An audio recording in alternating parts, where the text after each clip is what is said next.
Teknologi. Institut Teknologi Mara. Masa tu belum ITM jadi lagi belum lah. UiTM lagi. Okey. So saya ambil saya minta diploma Public Admin dengan diploma in Banking Studies. Okey. So dapatlah kan. Masa tu orang cakap kau ambil pentadbiran awam ni. Public Admin ni confirm jadi DO dia. Dapat ITM? Dapat.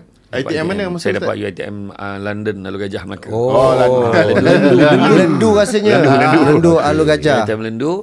Kemudian saya grad masa graduate diploma, masa tu nak convo je.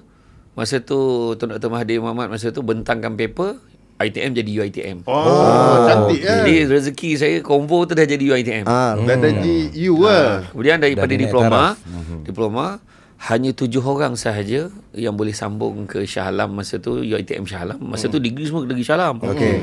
7 orang saja yang qualified untuk sambung degree in law, ambil undang-undang. Okey, dan Ustaz ada Jadi dalam saya tu. dapat saya seorang je lelaki, lagi 6 Oh, perempuan. teroi. Ustaz ambil law Ambil law, ambil LLB, kemudian saya sampailah final year. Dan antara yang mengejutkan lah kan, saya orang lain pandang macam-macam lah, tapi saya biasa je. Saya cuba-cuba. Masa saya semester 6 tu dan nak habis tu, saya submit permohonan untuk kerja dekat beberapa tempat, termasuklah PBT yang saya apply tu. Dan saya dapat tawaran untuk jadi assistant kepada pengarah. Penolong pengarah.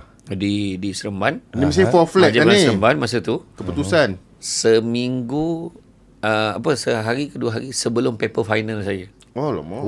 Maknanya saya ambil exam ni Dah tahu dapat kerja dah lah. tahu kerja dah ada. Orang lain dah fikir nak kerja apa. Saya dapat kerja dah. Rezeki lah Ustaz ni. Ustaz masuk masa tu skim diploma ataupun ijazah? Masa tu saya ambil masuk skim diploma. Okey. So ijazah tu saya sorok kan.